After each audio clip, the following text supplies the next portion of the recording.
Dalam Bapa dan Putra dan Roh Kudus, amin.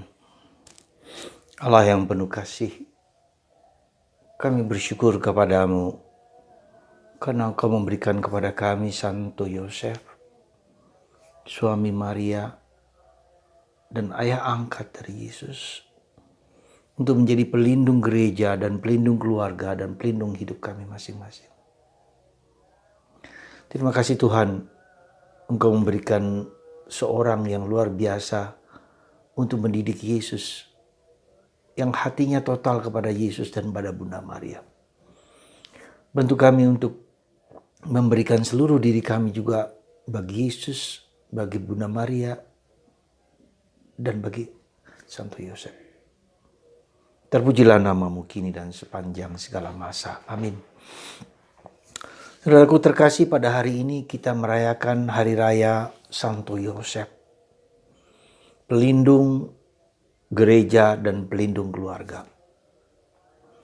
Yosef yang diberikan kepada Maria, yang totalnya hanya untuk Maria, istrinya, dan Yesus, untuk mengikuti kehendak Allah.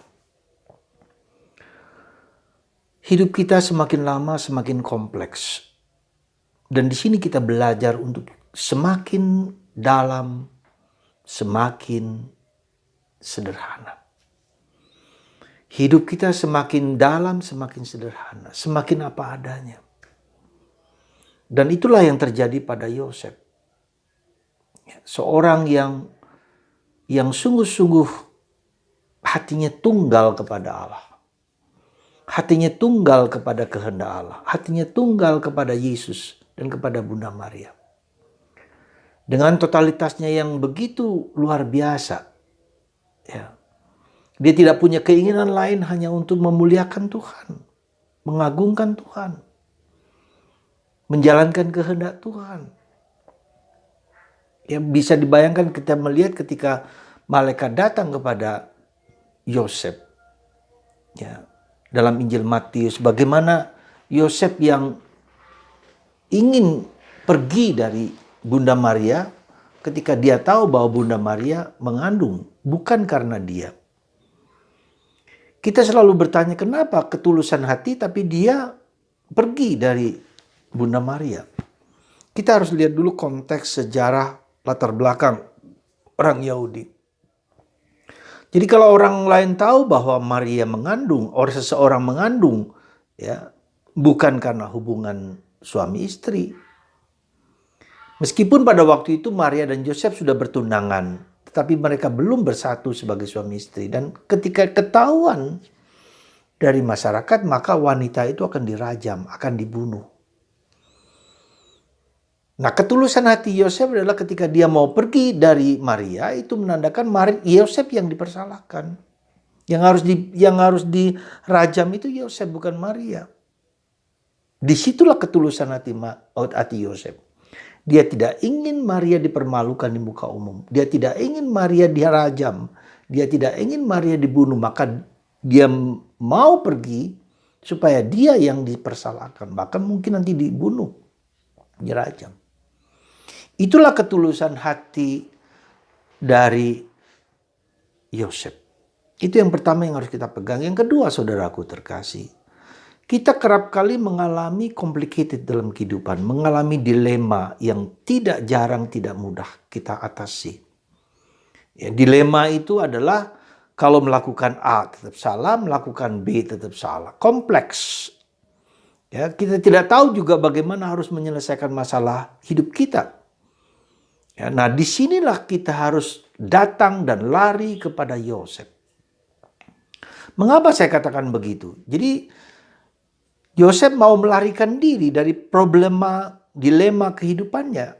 Kalau dia mau mengambil Maria sebagai istrinya dan sudah mengandung karena Roh Kudus, ya, tentu tidak mudah bagi dia. Tapi ketika dia mau lari juga tidak mudah bagi dia karena akan menimbulkan hal yang tidak beres. Disitulah kita, saudaraku terkasih, ya, kita datang kepada Yosef supaya Yosef meminta Roh Kudus datang kepada kita.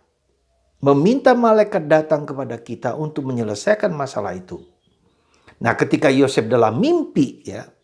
Jadi sekali lagi kita selalu mengatakan dalam mimpi, seperti yang sering kita alami dalam mimpi, tidak selalu begitu.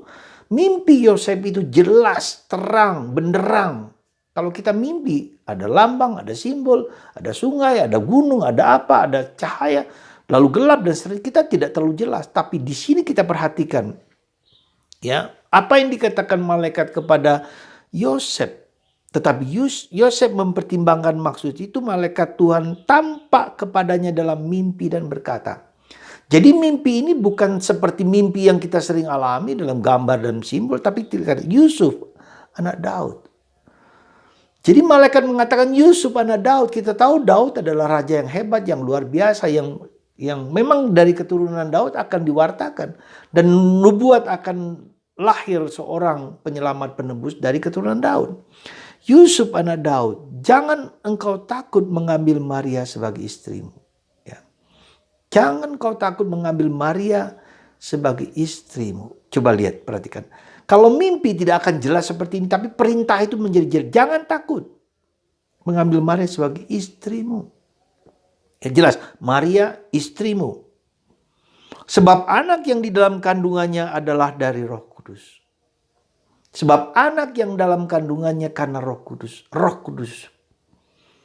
Dan ini menunjukkan kepada kita bahwa kemurnian Yesus dilahirkan bukan karena suami, tapi karena Roh Kudus, Roh Allah yang datang. Jadi bagian indung telurnya Maria itu roh spermanya adalah dari Roh Kudus.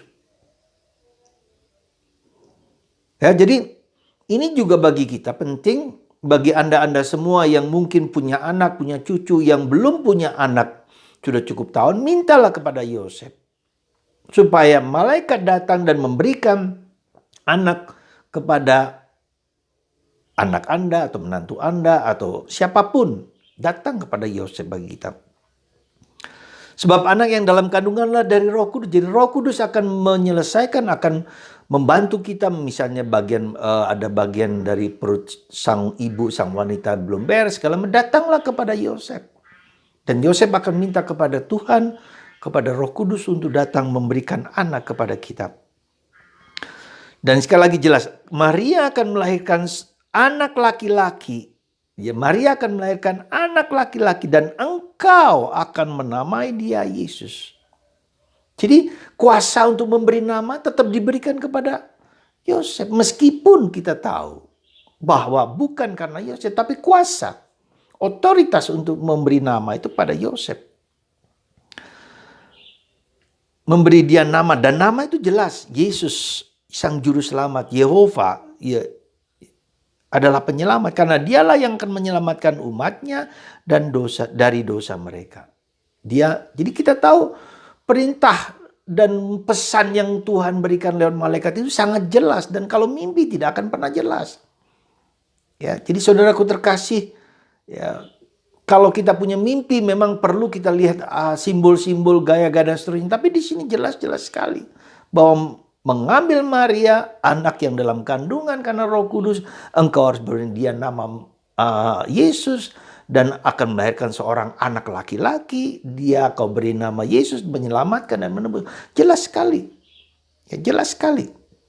Nah, sesudah bangun dari tidurnya, Yusuf berbuat seperti yang diperintahkan malaikat Tuhan itu kepadanya. Sekali lagi, bagaimana Yosef tahu itu malaikat Tuhan? Itu juga suatu misteri. Ya, pada waktu itu tidak jarang orang mengerti itu dalam malaikat Tuhan.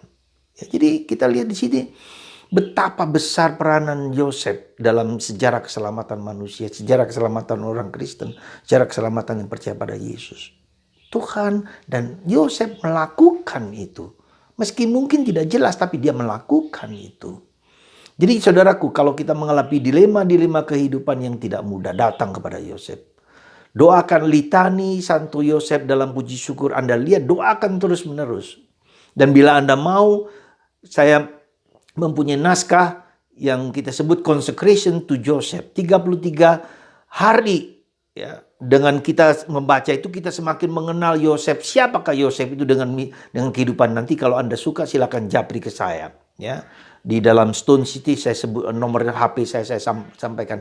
Nanti saya akan jadikan buku. Mudah-mudahan saya bisa melakukan itu. Mudah-mudahan ya, supaya Anda bisa mendoakan itu dan seterus-menerus. Supaya kita kenal siapa Yosef yang sesungguhnya, yang selama ini merupakan suatu misteri yang tidak terbuka dengan jelas siapa Yosef itu sesungguhnya. Hari ini juga begitu.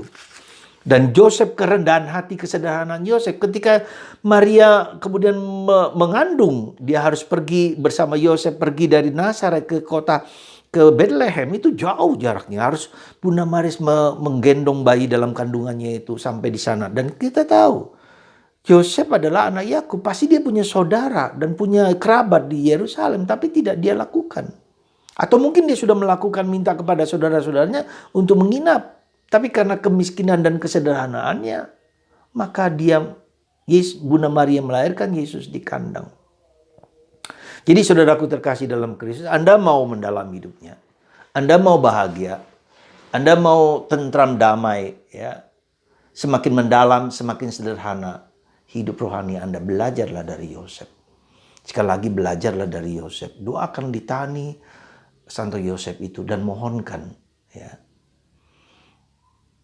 Jangan Anda mengira bahwa ketika kita berdoa Santo Yosef, Bunda Maria iri, Yesus iri. Tidak ada, di surga itu tidak ada iri dan mengiri. Itu kan pikiran kita manusia. Kenapa saya berdoa Santo Yosef, Bunda Maria iri? Justru bahagia Santo Yosef karena suaminya juga dalam tanda petik dipakai oleh banyak orang untuk membantu dunia.